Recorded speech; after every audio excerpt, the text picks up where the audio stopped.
नमस्कार अंकल जी। बताइए अंकल जी, माहौल क्या चल रहा है आजकल? तो चुनावी माहौल चल रहा है। किस चीज का माहौल चला रही है मैडम?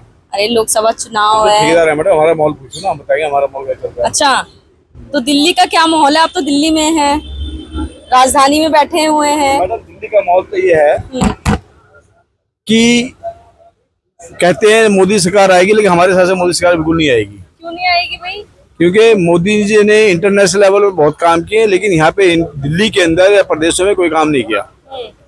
सबसे पहला काम तो मोदी जी ने बोला था कि 15 लाख रुपया आपके हर खाते में आएगा। गैस सिलेंडर, महंगाई, ये बहुत चीजें महंगाई बढ़ी है। दूसरा, हम एक गवर्नमेंट और रिटायर्ड आदमी हैं। मैं 67 ईयर्स का हूँ, 68 ईयर्स का हूँ। हमारे दिल्ली के अंदर जो मेरी तनख्वाह थी 2,80,000 तनख्वाह थी, एक 4,000 रुपये में पेंशन मिल रही है। मिल रही है पेंशन? 4,000 रुपया। अच्छा, जब आप मतलब ड्यूटी पे थे तब आपको 2,80,000 रुपये तनख्वाह थी मेरी। अब बताइए, पोस्ट से रिटायर्ड हुए आप? मैं senior deputy general manager right से रिटायर्ड हुआ हूँ, मिनिस्ट्री ऑफ रेलवे से। लेकिन उनका तो कहना है कि अब की बार 400 पार। वो 400 पार जो भी बोलते रहे, आप 400 पार कोई दिख नहीं रहे। 400 पार बोलते ही ना। मोदी जी फोन टेलीफोन पे वो कहते हैं टीवी पे नहीं बोल रहे 4 पर, उनके जो संस्था वाले लोग हैं वो भी नहीं बोल रहे 400 पार। अब तो 400 नारा तो दिया है ना मोदी जी ने। नारा चलता रहा। आप तो बोल रहे हैं हमें 310 आ जाए हमारे लिए बहुत, 368 आ जाए हमारे लिए बहुत है। 368 आ जाएगा तो संविधान आप चेंज कर लेंगे अपना वो। अच्छा, आपको ये लग रहा है कि संविधान चेंज कर देंगे? हाँ, 368 आएगा, संविधान चेंज होगा। रिटायरमेंट वालों को मतलब वो पेंशन नहीं मिलेगी। बाकी संविधान में जो SC/ST वो भी निकल जाएंगे। बाकी लोग अपना जो बड़े बिजनेसमैन है उनको अपना काम मिलेगा, बाकी सड़क पे नाचेंगे। आप देख रहे होंगे कि एम्प्लॉइज हैं या यंग जनरेशन है, उसको क्या मिल रहा है? कोई नौकरी मिल रही है उनको खाली? क्या अभी ये मोदी जी का अभी बयान आया था कांग्रेस को लेकर के कि मंगलसूत्र वाला। मैडम सुनो, मैं बीजेपी का हूँ। इसका खंडन कांग्रेस पार्टी कर रही है कि हमारे मैनिफेस्टो में ऐसा कुछ है ही नहीं। मोदी ही बोल रहे हैं कि मोदी कांग्रेस आएगी तो अब के हिंदू औरतों के मंगलसूत्र भी नहीं बचेंगे। ये बोला है मोदी जी ने। कांग्रेस ने जो बोला है, उन्होंने ये बोला है कि जैसे कि 22 घराने हैं जो अरबपति हैं, खरबपति हैं, और उन पे इतनी संपत्ति है जो 80% जनता है यहाँ की, जो 80 तकरीबन 22 घरानों पे इतनी संपत्ति जितनी और हिंदुस्तान में जो रह रहे हैं ना, उन पे संपत्ति है नहीं है इतनी, उन पे है। तो ये पार्टी इक्वल की जाएगी? नहीं, इक्वल नहीं करी जाएगी। वो कह रहे हैं कि हम 60% उन पे छोड़ेंगे, 40% देश की संपत्ति में मिला करके गरीब और जिन पर नहीं है संपत्ति उन्हें बांटेंगे, ये बोला है। तो क्या लगता है अब की बार किसकी सरकार बनेगी? देखिए, अभी तक रुझान जो इलेक्शन दो तक का आया है, अभी तो इंडिया गठबंधन ज्यादा है, ये इनका कोई रुझान नहीं है। 400 तो लग रहा है कि जनता बदलाव चाह रही है। बिल्कुल 100%। लेकिन इनके तो तमाम ये लोग कहते हैं कि हमने बहुत विकास किया है। मैडम विकास किया है, किसका विकास किया है पहले बताओ ना। अपना विकास किया है या पब्लिक का विकास किया है? इन्होंने अपने लोगों का विकास किया, पब्लिक का विकास नहीं किया। हाईवे देख लीजिए आप, यूपी में हाईवे बंद कर दो। मैडम ये तो शीला दीक्षित थी। अब देखो ना दिल्ली के कितने फ्लाईओवर बनाए, कितने आज से उसका विकास करना हमारा कहीं क्या? वो तो केजरीवाल जी नाम कह हमने बना दिए जी। अभी मनोज तिवारी जी का हमने वक्तव्य लिया था कल, तो उन्होंने अपने वक्तव्य में बताया कि उन्होंने सिग्नेचर ब्रिज जो है वो बनवाया, उन्होंने जो सीलमपुर के पास जो हाईवे जा रहा है वो बनवाया। ये सब प्लानिंग कांग्रेस के टाइम पर थी और शीला दीक्षित के टाइम पर थी। के भी डेवलप कर रहे हैं। ये लोगों का माल बनाया माल अपने नाम पे लेके चल रहे हैं और कुछ नहीं। प्लानिंग, बजट, सैंक्शन सब उनके नाम पर। मतलब आप लोग चाह रहे हैं कि बदलाव होना चाहिए? देश चाह रहा है जी, हम नहीं चाह रहे। हम नहीं, देश में आप भी तो आते हैं ना सर? हाँ, तो देश में आप भी देश में आती हैं। आप क्या चाहती हैं? ये 400 पार तो नहीं, 40 पार तो आ जाएंगे। 40 पार आ जाएंगे? बस 400 पार नहीं आ पाएंगे, 40 पार आए।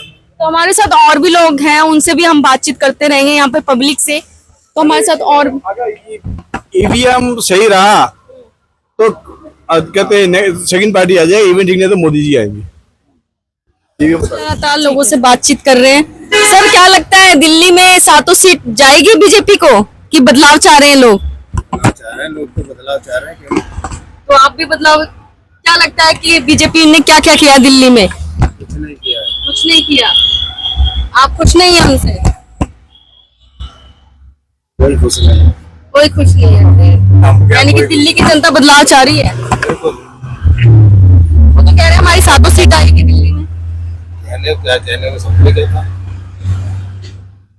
कहने को तो सब कोई कहता है। तो आपको क्या परेशानी है? वो तो कहते हैं जो बिजनेस कर रहे हैं वो बहुत अच्छा बिजनेस कर रहे हैं, उनको लोन मिल रहा है लोगों को।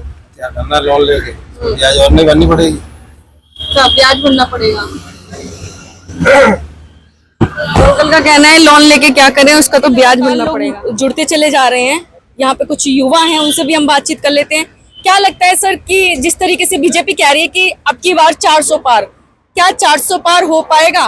बिल्कुल मैडम, इस बार बीजेपी की सरकार ही आएगी और नरेंद्र मोदी जी जिंदाबाद। और नरेंद्र मोदी जी ने बहुत अच्छे काम किए हैं, तो हम नरेंद्र मोदी जी का पूरा सपोर्ट करते हैं और पूरा दिल से सपोर्ट है। और 400 पार ही होगी मैडम, हर जगह बीजेपी क्या नजर किया है बीजेपी ने वो काम किए मैडम जो कोई नहीं कर सकता है, और नंबर 1 बीजेपी रहेगी हमेशा अपने इंडिया में। आपको रोजगार मिला? बिल्कुल मैडम, रोजगार तो देखो हमें नहीं मिला, हम तो ऑलरेडी चल रहा है, पर अच्छे लोगों के, हम जैसे लोगों से बात करते हैं तो सभी लोगों को अच्छा रोजगार मिल रहा है मैडम, बहुत। लेकिन वो लोग फिर क्यों कहते हैं, कुछ लोग आपने देखा होगा बोलते हैं कि हमें तो रोजगार नहीं मिला, इस सरकार में तो बेरोजगारी बहुत है, इस सरकार में तो महंगाई बहुत है। नहीं मैडम देखो, जनता का काम है, जो काम मोदी जी ने की है, शायद मैडम ऐसा प्रधानमंत्री हमारे इंडिया में और कोई दिख नहीं रहा मैडम अभी हमें। तो आप ये चाहते हैं कि आपकी बार मोदी सरकार। Thank you so much madam. आप कुछ बोलेंगे? हमारे साथ प्रिंस मलिक जी जुड़ चुके हैं। सर क्या लगता है कि आपकी बार किसकी सरकार बनेगी? देखिए, मुझे तो अभी जो, देखिए सरकार की मैं बात नहीं कर रहा, मगर जो अभी जो देश की जो हालात हैं और जो जिस तरह से पूरा देश क्रिटिकल कंडीशन से गुजर रहा है, जिस तरह हमारे देश में मजदूर, युवा, किसान, स्टूडेंट, गरीबी स्तर से नीचे जीने वाले लोग और सबसे ज्यादा जो मीडियम क्लास के लोग हैं, उनकी इतनी बुरी हालत है इस देश में कि कोई उनको देखने वाला नहीं है। तो इस समय जो हालात बन गए हैं कि उस इंसान को इस बार चुनाव में माने जीतना चाहिए जिन्होंने देश का काम किया, जो देश का भला चाहते हो, जो देश का भला कर सकते हो। अगर वो गरीबों के लिए कुछ कर सकते हैं तो उन्हें आना चाहिए, और उन्होंने गरीबी के लिए या उन्होंने कोई काम नहीं किया है तो उनको बिल्कुल आने का कोई हक नहीं है।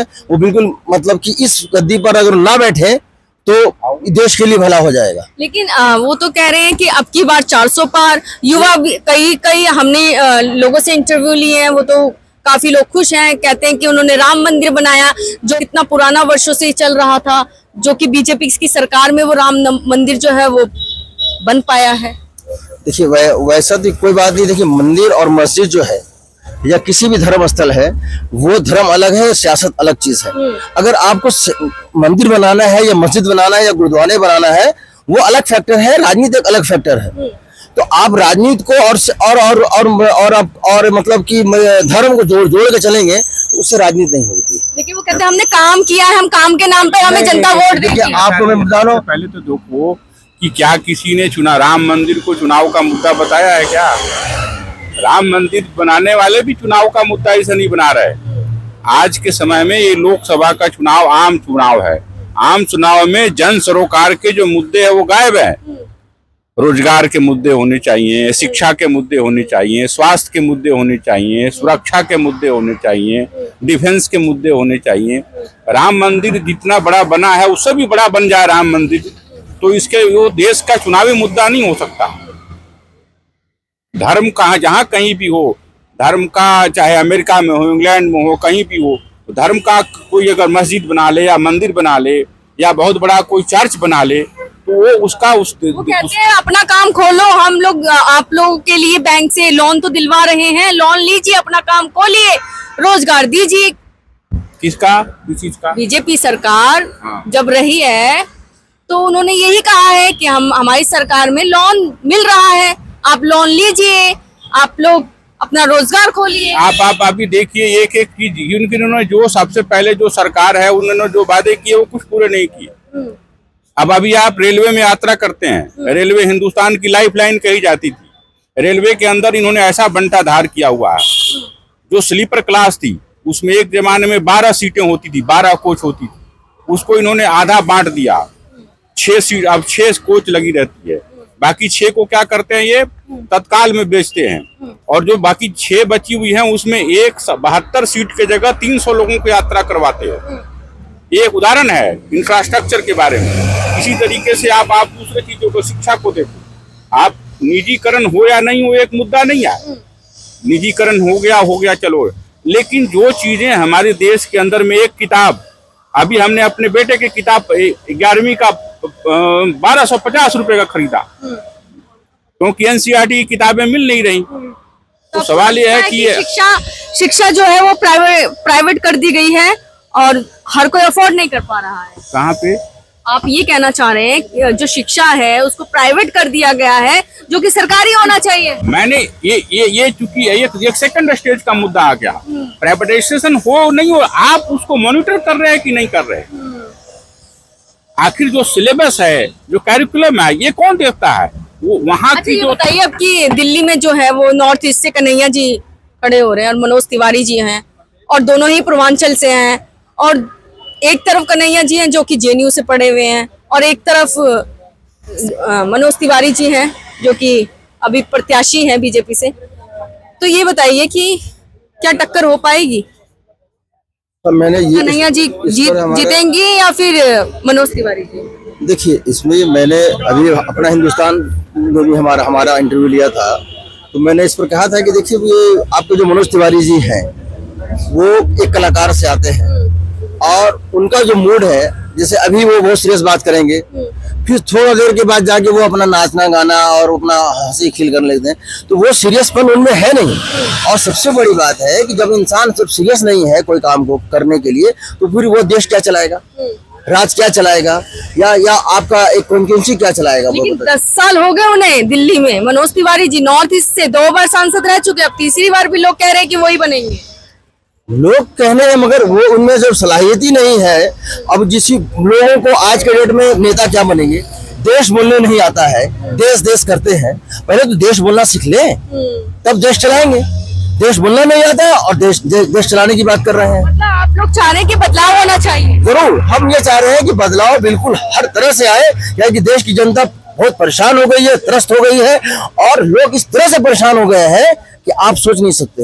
बेरोजगारी, महंगाई, इतनी हालत खराब है लोगों। गरीब के घर जाके देख लीजिए, 2 वक्त खाना लोग खाते थे, 1 वक्त खा रहे, जो 3 वक्त खाते थे 2 वक्त खा रहे, जो 3 वक्त जो खाते थे, 2 वक्त खाते थे, 1 वक्त का खाना खा रहे हैं। उनके पास खाने का भोजन नहीं है, उनके पास साधन नहीं है, रहने की जगह नहीं है। मतलब ये हालत पूरे देश का हो गया है। लेकिन वो लोग कौन कहते हैं कि जो कहता है कि कुछ लोगों द्वारा मैंने मतलब उनके इंटरव्यू कहते हैं महंगाई जितनी भी हो जाए हम मोदी जी को ही वोट देंगे। देखिए, ये चीज आपको समझनी पड़ेगी कि पार्टियां जो हैं, जो जी लोकतंत्र की पार्टियां हैं, वो चाहे जो चुनावी मुद्दे जितने भी बनाएं, देश की जनता का एक अपना एक चुनावी मुद्दा बन जाता है। आज जो सबसे बड़ा चुनावी मुद्दा है, जो लोगों के बीच में आपसी प्यार मोहब्बत का मुद्दा है, लोगों के अंदर किसानों की रोजी रोटी का मुद्दा है, ये मुद्दे अपने आप बनाए हैं। ये बीजेपी और कांग्रेस के बने नहीं है। सरकार ने कही थी किसानों की आय दुगनी कर देंगे, वो आज तक हुआ नहीं। लेकिन किसानों के जो बैंक में 6,000 रुपए आ रहे हैं, कितना?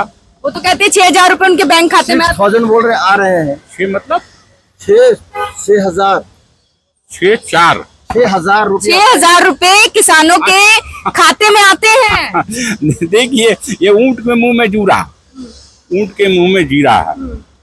आपको जान के हैरत होगी कि दुनिया की जो सबसे बड़ी बड़ी देश हैं, जर्मनी, अमेरिका, ये अपने देश के किसानों के ऊपर 5 लाख 10 लाख रुपए, हिंदुस्तानी रुपया में बता रहा हूँ, हिंदुस्तानी रुपए में बता रहा हूँ, 5 लाख 10 लाख रुपए सालाना सब्सिडी देती है। और हमारे यहाँ आप बता रही है 6,000 रुपए। 6,000 रुपए में एक किसान जो है, एक बोरी खाद की नहीं लाने के जाके लाके वो अपने खेत में डालेगा, वो नहीं होता। 6,000 रुपए क्या होता है? अगर किसानों को सरकार सब्सिडी देना ही चाहती थी तो कम से कम 20,000 25,000 रुपए होने चाहिए मिनिमम। जो उनका मेन मुद्दा है, एमएसपी का जो मुद्दा है, जो माने किसानों का, उनको बिल्कुल मान लेना चाहिए, क्योंकि किसानों के हक में होगा। अगर वो नहीं मानते हैं, इससे देश और कमजोर हो जाएगा। सबसे पहले तो इनको किसानों को देखना है जो अन्न उगाते हैं, जिससे जो अन्न उगता है इससे लोग भोजन करते हैं। अगर हमारे पास दुनिया किस लिए, भोजन अगर नहीं होगा तो फिर इंसान ही जिंदा नहीं रहेगा। तो सबसे पहला मुद्दा भोजन है, एजुकेशन है, उसके बाद घर है, रोड है, शिक्षा है, ये सारी चीजें हैं। तो ये बेसिक मुद्दा है, इसको मेन मान के उनको चलना होगा। और ये बेसिक मुद्दा जो नहीं उठा रहे हैं, जो इस पर बात नहीं हो रही है, इससे हमारा देश बहुत पीछे जा रहा है, बहुत पीछे जा चुका है। अगर अभी भी लोग नहीं माने कि जागरूक होंगे तो देश हमारा बहुत पीछे चला जाएगा। 40 साल पीछे चला गया देश हमारा।